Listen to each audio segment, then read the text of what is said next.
Ladies and gentlemen, please put your hands together for Madeline Potts. My husband was an artist. He painted, he sculpted, and everything he did was avant-garde, the cutting edge. Well, it was back in the 70s. He was getting ready for a one-man show. And he came to me one morning and said, I have an idea for a great piece, but I need some female body parts.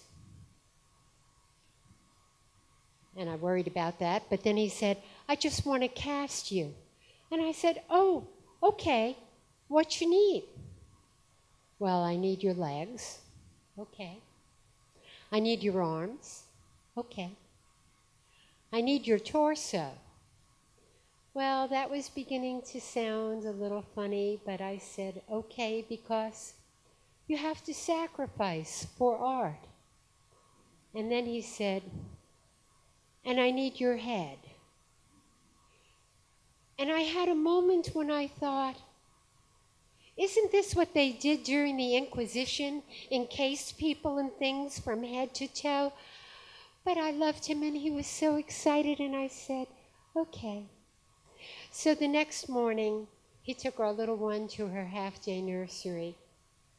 We went into his studio and he had these rolls of gauze that were impregnated with plaster that you wet. And he began casting me. And he did my legs, and he did my arms, and he did my torso, and, well, actually, that was kind of fun. And then he started on my head.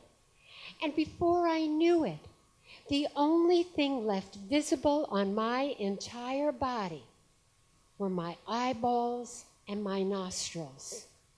And then he pulled 2 straws out of his pocket and poked them up my nose and fixed them in place with little bits of plaster of Paris.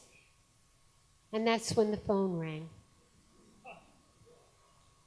It was the nursery school. We were late picking up my little girl. And my husband said, I'll go get her. It's just 2 minutes away. I'll be right back. You'll be okay, all right? And he started going to the door, and I said,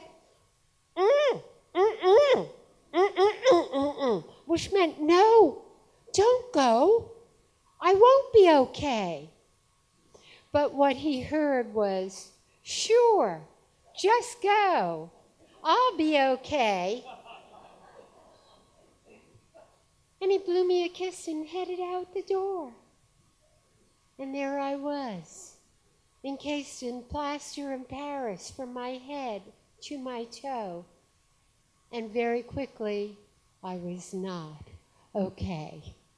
And I started breathing fast and my heart started pounding. And I thought, okay, focus on something else. Well, he had put records on the record player and Bob Marley was singing, No Woman, No Cry. And I thought, okay, that's the message. Positive, positive. Well, that didn't last very long. And again, my heart started pounding, and I thought, focus on something, Madeline. Just keep your mind focused on something. And a remarkable thing happened. My nose began to itch.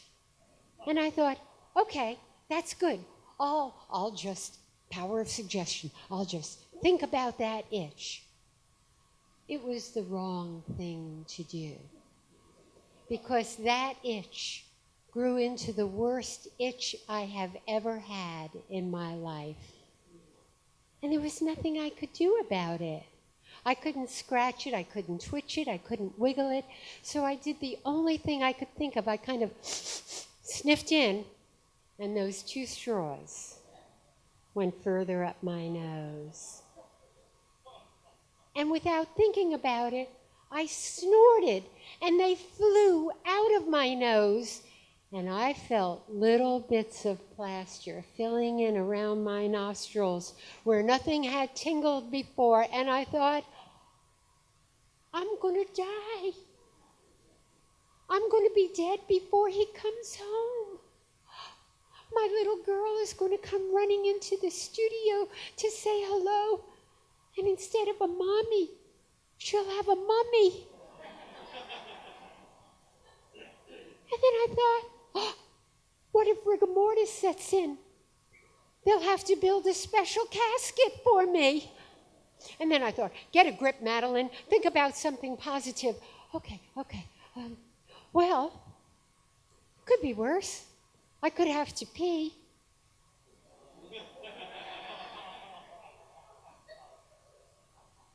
Uh-oh. Well, fortunately, my husband came in just then. He took one look at me. He knew I was in trouble, and he cut me out of that cast. And remarkably, it was salvageable. He finished the piece. And 2 months later, at the opening, people gathered around this great, big, alarming humanoid sculpture that looked like me. And I thought to myself, why did I do that? How could I submit myself to such a bizarre thing? And I told myself, well, it was for art. You have to sacrifice for art. But you and I know, it was just one of those stupid things you do when you're in love. Thank you.